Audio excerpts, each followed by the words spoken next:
Hello friends, welcome back to our channel Canada Voyage. In this video, I am going to take you through the next step in the process of applying for a Canada PR visa, that is the IELTS. IELTS stands for International English Language Testing System. This test is conducted jointly by the University of Cambridge English Language Assessment, IDP IELTS Australia and the British Council, together referred to as the test partners. Now this IELTS test is conducted in two modules. The first is the academic module and the second is the general training test module. Now for a Canada PR visa, you will have to take up the general training test module. The general training test module is also divided into 4 sections: listening, reading, writing and speaking. Now as the name suggests, these tests are intended to assess your ability in listening, reading, writing and speaking English. The tests are conducted in 2 sessions. The first session will be for speaking.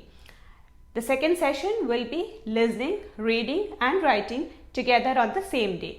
The second session will be conducted within 5 to 7 days from your first assessment, and the results will be announced after 13 calendar days. You can take up the IELTS test as a computer-based test or a paper-based, but the speaking will be a face-to-face assessment. Now, as I move through each of the sections, I shall give you specific tips for you to score in the highest band under each section. So do not skip any part of the video and do watch the whole video. Let's begin with the first assessment. That's the speaking test. Do ensure you carry a hard copy of your admission ticket to the center. Now at the center, your passport and other details will be verified, your biometrics will be taken and also your photograph will be taken, after which you will be taken to your examiner. Speaking test is for about 15 minutes and is divided into 3 parts. Part 1 is a general introduction between you and your examiner. The questions will revolve around you, commute, your family, place of work, interest, hobbies, etc. In part 2, you will be given a task card which will contain a topic based on which you will have to speak for 1 to 2 minutes. Now before you speak, you will be given a minute to think and make note of points based on the topic that you want to speak. After you finish speaking, the examiner will ask you 1 or 2 questions on the topic. Part 3 will be a detailed discussion on the same topic. The examiner will ask you more questions which you will have to discuss further in detail. Now for the tips for the speaking test.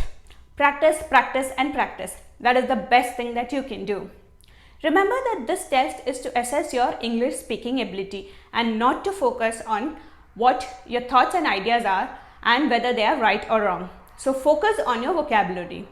Now to the tips. My first tip is make an idiom dictionary and try to incorporate new words into it every single day. Most importantly, use these words in your day-to-day conversation. Find out alternative ways of saying a particular word, like you can say precise instead of very accurate, or you could say elegant or gorgeous instead of very beautiful. Tip 2. Speak at a moderate speed and stick to short to medium length sentences. As I told you earlier, this test is to evaluate your English speaking ability. So, your statements should provide ample time for the examiner to evaluate. Tip 3. If you have to ask your examiner anything, do ask so in complete sentences. Instead of abrupt words or phrases like sorry, what, etc., you should be asking them like, for example, could you please repeat the question? Tip 3. Maintain an eye contact and smile throughout. This will show that you are more confident. Tip 4 is do not get worked up if the examiner stops you in between. They are more likely to do so if they have got enough data points to evaluate your ability. Do not brood over it and mess up the forthcoming part of the test. Now tip 5. Remember I told you that they will give you 1 minute to make notes before you speak on the topic in the part 2 of the test. So use this time to make note of those words or phrases that you want to use that will demonstrate your ability. Now in my case, what I had done was I had prepared for a couple of words or phrases beforehand on certain topics. Like if I get a topic on place, I would be using words such as contemporary, bustling, very pleasing to the eyes, etc. So if you could prepare on general topics certain phrases, you can do it beforehand and try to incorporate it into your answer if this method works for you. It worked for me. If it works for you, you can try this too. Now for the reading test.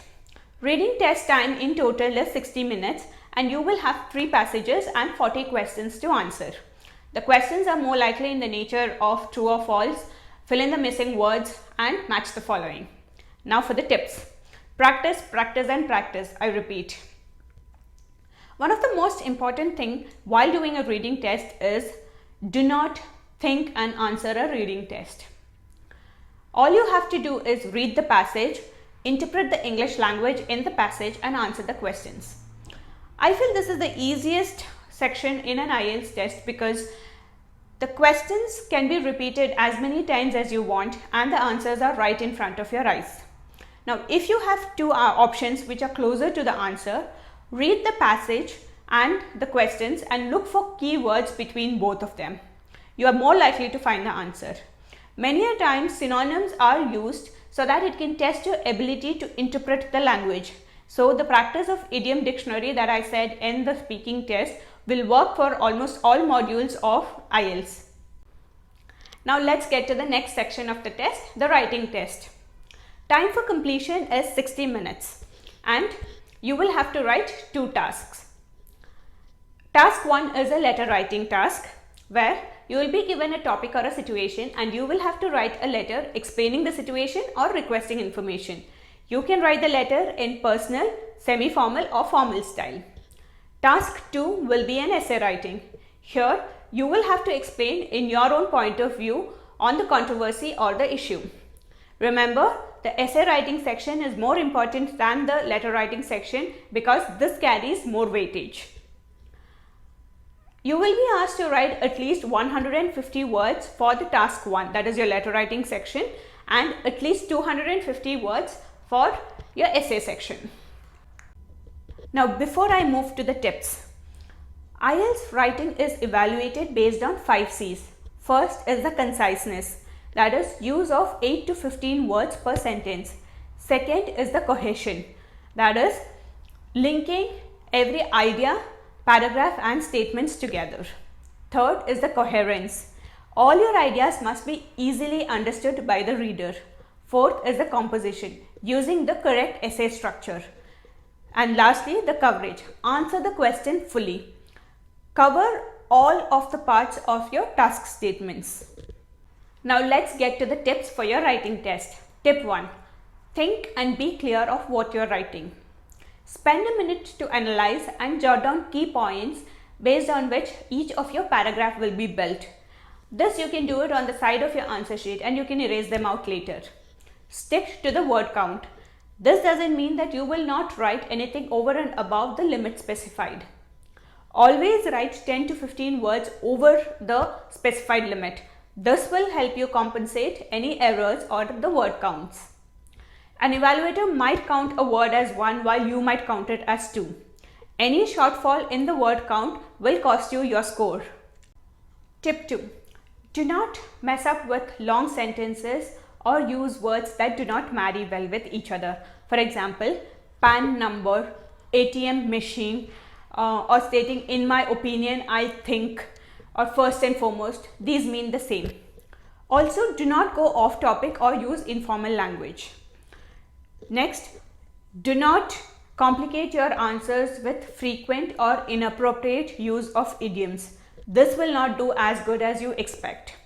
If you are not confident of a word, it is better not to use it in your answer.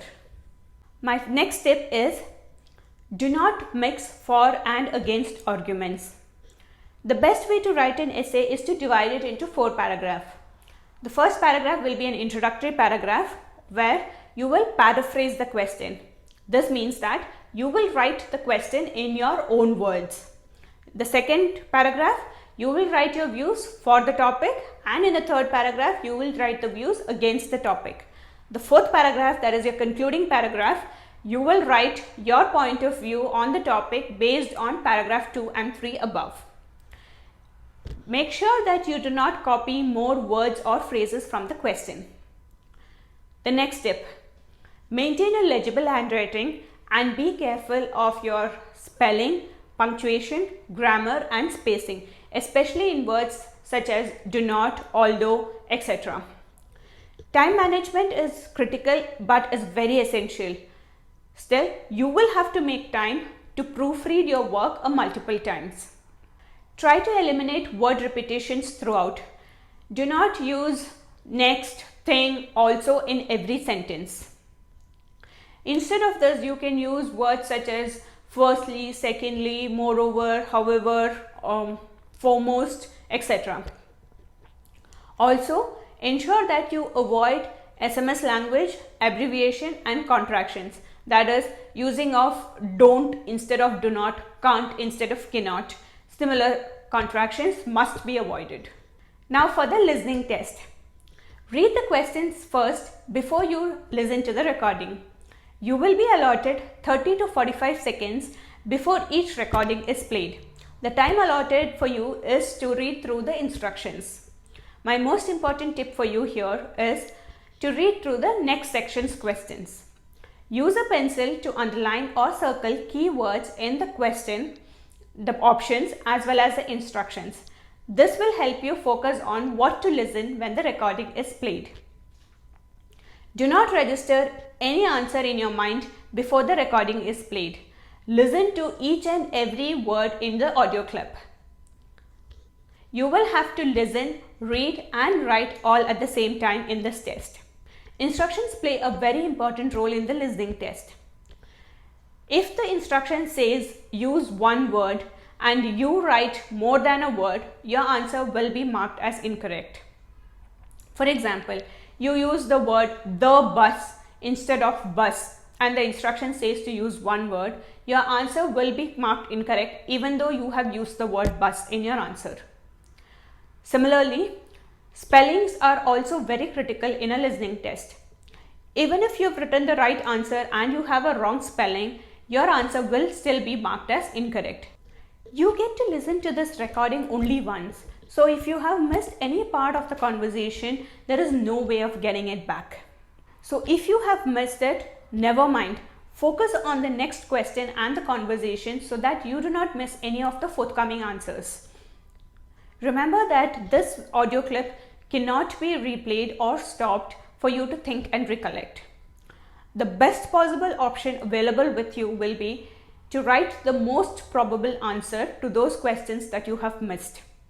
But ensure that you do not do this during the test. You can do this when you have time to transfer your answers to your answer sheets. You will be given a chance to test your headphones provided by the test center at the beginning of the test. Do not compromise on the clarity of the speech. If you have any concerns, get the headphones replaced with the examiner right away. Do not place the headphones very closer to your ear or very far off. My most important tip for you here is once you have the headphones placed in a most comfortable position, do not move them. A minimum Canadian language benchmark 7 is stated as a benchmark for express entry. This means that you will have to score at least a 6 and above in each of the tests: listening, reading, writing and speaking test. You will be able to get into the express entry pool with a minimum score of CLB 7. However, you may not be eligible to receive an ITA until your score reaches CRS 430, that is without opting for a PNP route. To know CLB equivalent of your score, please check link in the description box below. Aim for a high score as possible. More weightage is given to writing. Your score will zoom past if you could score a 7 in writing. And for this to happen, you will also have to score above 6 in each of the modules, that is the listening, reading and speaking modules. As I stressed throughout, practice, practice and practice. This is the best thing that you can do. Record your speaking and listen to it again. Look for any synonyms or words or phrases that you could have used to demonstrate your ability or express yourself in a better way. Take up tests in a mock environment and evaluate your speed, your concentration, your time management skills and any other limitations. work harder on those. And it goes without saying, dress appropriately, be well ahead on time for the test, and maintain a very calm mind. IELTS score is a major component in your CRS score. So do devote ample time and effort for getting a score in the higher band. Good luck for all the aspirants taking up the test. I hope this video will help you score in the high band in each of the sections of the IELTS test. Please do subscribe to our channel if you haven't yet. Also, smash the like button and hit the bell icon to be notified on all our upcoming videos. Do comment your thoughts and queries. Alternatively, you can write to me on askcanadavoyage@gmail.com for any of your queries. I shall be very happy to answer them. Until I see you next in my new video, take care and bye.